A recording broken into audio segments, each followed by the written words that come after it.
நாம் இருப்பது 2025. நான் பிறந்ததோ 1975. இந்த 50 வருஷங்கள்ல பாத்தீங்கன்னா தொழில்நுட்பம் எந்த அளவுக்கு வளர்ந்திருக்கு அப்படின்றத உங்களால் கண்கூடாக பார்க்க முடியும். இப்ப நான் வளர்ந்து கொண்டிருக்கும் தருணத்தில் இந்த கைபேசிகள் இல்லை. இப்போது இருக்கக்கூடிய இளைஞர்களை பார்த்தால் எனக்கு கொஞ்சம் பொறாமையாகவே இருக்கிறது. ஏன்னா அவர்களுக்கு எல்லா வகையான செயல்பாடுகளும் தெரிஞ்சிருக்கிறது. நம்மை விட அறிவாளிகளாக இருக்கிறார்கள். அவர்களுக்கு எல்லா வகையான ஆப்பர்ச்சுனிட்டிஸ், அவர்கள் காதலிக்கக்கூடிய ஆப்பர்ச்சுனிட்டிஸா இருக்கட்டும், இல்லை உலகத்தில் வேறு எந்த பகுதியில இருக்கக்கூடிய அவர்கள் நண்பர்கள், அவர்களுடைய உறவினர்களோட உரையாடக்கூடிய ஆப்பர்ச்சுனிட்டிஸா இருக்கட்டும், இந்த வேர்ல்டு அவ்வளவு ஒரு சின்ன ஒரு இடமாக மாறிவிட்டது. ஆனா இந்த தொழில்நுட்பம் வளர வளர பாத்தீங்கன்னா மனிதனுக்கு புது புது பிரச்சனைகள் வரும். அதுவும் மன ரீதியாக பிரச்சனைகள் புதுசாக வருவதற்கு வாய்ப்புகள் இருக்கு. இப்ப நான் ஒரு 22 வருஷம் இங்கிலாந்துல பணிபுரிந்து அங்கதான் மனநலம் மருத்துவம் பயின்றேன். அப்புறம் 3 வருடங்கள் சென்னையில் பணிபுரிகிறேன். என்னுடைய ஓன் சிகிச்சையகம் வைத்து துறைப்பாக்கத்தில் இவ்வளவு நாள் பணிபுரிந்து விட்டு இப்போது அங்கு நிறைய பேருக்கு வர இயலவில்லை என்பதால் இங்கே சாலிகிராமத்தில் என் சிகிச்சையகத்தை மாற்றிவிட்டேன். துறைப்பாக்கத்துல இருக்கும்போது ஒரு 99% மக்கள் அங்கு உள்ள அந்த கார்பரேட் நிறுவனத்தில் இருந்து வரக்கூடிய அவங்க தொழிலாளர்களாக இருப்பாங்க. இப்ப அவர்களுக்கு இருக்கக்கூடிய பிரச்சனை ஒரு 20-30 வருஷத்துக்கு முன்னாடி எங்க அப்பாவும் சரி அம்மாவும் சரி இங்கே அவர்கள் அரசு ஊழியர்களாக இருந்தாங்க. அவங்களுக்கு வராத பிரச்சனைகள் எல்லாம் இவங்களுக்கு வந்துட்டு இருக்கு. என்னன்னா முதல்ல வேலை என்பது ஒரு நிலையற்ற தன்மையாக இருக்குது. அது மட்டும் இல்ல, இங்க இருக்கிறவங்க அமெரிக்காவில இருக்கக்கூடிய மக்களுக்கு பணிபுரிவதற்காக இரவு முழுவதும் கண் விழித்து வேலை செய்து பகலில் தூங்கக்கூடிய நிலைமை இருப்பதால் அவர்களுடைய தூக்கத்தின் அந்த பிரச்சனைகள் இன்னும் அதிகரிக்கிறது. அதாவது மனிதன் அப்படின்றவன் இரவு தூங்க வேண்டும், பகலில் அவன் முழித்திருக்க வேண்டும். ஆனால் இப்போது பார்த்தீர்கள் என்றால் அவர்கள் இரவில் வேலை செய்து கொண்டு பகலில் தூங்குகிறார்கள். இதுவே அவர்களுக்கு ஒரு மனநல பிரச்சனையாக முடிகிறது. சரி, இது எல்லாமே செய்யறோமே, காசு கிடைக்குது. ஆனா காசு மட்டுமே ஒரு மனிதனுக்கு நிம்மதியை கொடுக்குமா என்றால் இல்லை. அதாவது அவர்கள் வேலை செய்யக்கூடிய சூழல் அவர்களுக்கு ஒரு அன்பை தர வேண்டும், ஒரு பாதுகாப்பை தர வேண்டும், ஒரு நல்ல ஒரு அமைதியான சூழலாக, யாரும் அவங்களை தொல்லை பண்ணக்கூடாத சூழலாக இருக்க வேண்டும். ஆனா அப்படி இருக்கானா இல்ல. இது பெண்களுக்கு மட்டுமில்லை. பெண்கள் அப்படின்ன உடனே நம்ம என்ன நினைப்போம், பாலியல் ரீதியாக அவர்களுக்கு அழுத்தம் வருகிறது என்று வந்து கொண்டுதான் இருக்கிறது. அது ஒரு வகையான அழுத்தம் தான். ஆனால் ஆண் ஊழியர்களை பார்த்தாலும் அவர்களுக்கு பல வகையான அழுத்தங்கள், அதுவும் அவர்களுடைய முதலாளிகள் கிட்ட இருந்து வரக்கூடிய அழுத்தங்கள் அவர்கள் மனதை மிகவும் பாடுபடுத்துகிறது.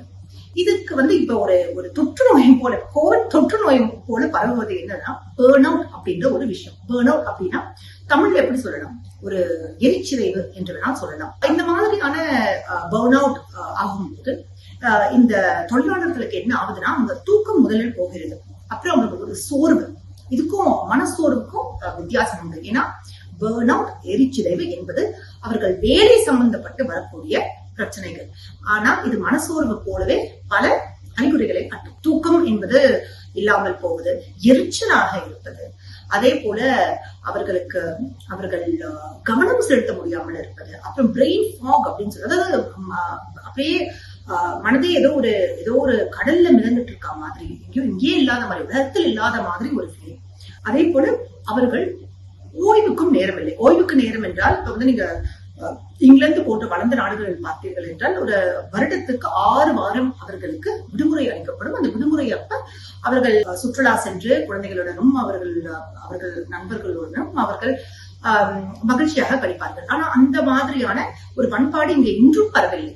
அதாவது தொழில்நுட்பம் போன்ற விஷயங்கள் வளர்ந்தாலும் பண்பாட்டு ரீதியாக இந்த மாதிரி 6 வாரங்கள் டைம் எடுத்துக்கிறது இல்ல மோர் வெகேஷன்ஸ் போல இந்த மாதிரியான விஷயங்கள் இன்றும் கூட நம்ம நாட்டில் பண்பாட்டாக வரவில்லை.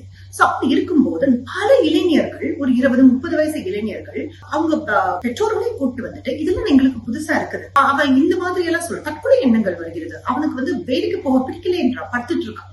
வேலையில் பல அழுத்தங்கள் அப்படின்றான். அவனுக்கு எப்படி அந்த முதலாளிய அவர் கூட எப்படி பேசுறதுன்னு கூட தெரியல. அந்த அளவுக்கு அவர் அழுத்தம் கொடுத்துட்டு இருக்காரு. எப்படி அவரை சமாளிக்கிறதுன்னு கூட அவருக்கு தெரிய மாட்டேங்குது. அதனால இந்த மாதிரி சில விஷயங்களை கத்துக் கொடுங்க அப்படின்னு. சோ அதனால நமக்கு எல்லாற்றை விடவும், பணத்தை விடவும் சரி, வேலையை விடவும் சரி, எல்லாற்றை விடவும் நம் உடல் நலம் மனநலம் தான் மிக மிக அவசியம். இது யார் கவனத்தில் செலுத்த வேண்டும் என்றால் அரசு மட்டுமல்ல. அரசுக்கு ஒரு மனநலத்துக்கு ஒரு பட்ஜெட் இருக்கு. அந்த மனநல பட்ஜெட் நம்ம மாநில அரசாங்கம் தான் தீர்மானிக்குது.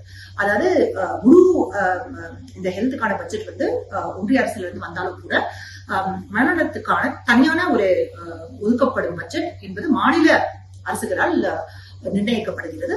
அந்த பட்ஜெட் உயர்த்த வேண்டும். ஏனால் இதற்கான தேவை, அதாவது பப்ளிக் அவேர்னஸ் அப்படின்றது இன்னும் இல்லை. சோ அதற்கான தேவை இருப்பதால் அதை உயர்த்த வேண்டும். ஒன்று.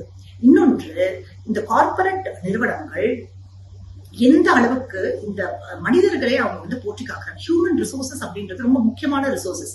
அவங்களை எந்த அளவுக்கு பேணி காக்குறாங்க அப்படின்றத நம்ம கவனிக்கிறோம். அதாவது சும்மா ஒரு கையெழுத்து விட்டு ஒரு ஒர்க் ஷாப் நடத்திட்டோம், அதனால அவங்க மனநலம் அவங்களே பாத்துக்கலாம், அது இல்ல. அவங்க சிஸ்டமிக்கா அவங்களுடைய கல்ச்சர், அவங்களுடைய கார்பரேட் கல்ச்சர் எப்படி இருக்கு அப்படின்றத அவங்க மீண்டும் கவனம் செலுத்த வேண்டும். சோ இந்த இரண்டு விஷயங்களில் கார்பரேட் கம்பெனிகள் மிகவும் கவனமாக இல்லாட்டி அடுத்த தலைமுறையில் பல மனநல பிரச்சனைகள் கடைசியில எது பாதிக்கப்படும்னா நம்மளுடைய பொருளாதாரம் பாதிக்கப்படும். மனநலத்துக்கும் பொருளாதாரத்துக்கும் சம்பந்தம் உண்டு. அதாவது இப்ப $1 trillion per year is lost in mental illness worldwide. So இது கவனம் கொண்டு அரசும் சரி, கார்பரேட் நிறுவனங்களும் இதை சற்றே கவனம் செலுத்த வேண்டும் என்பது என்னுடைய கருத்து.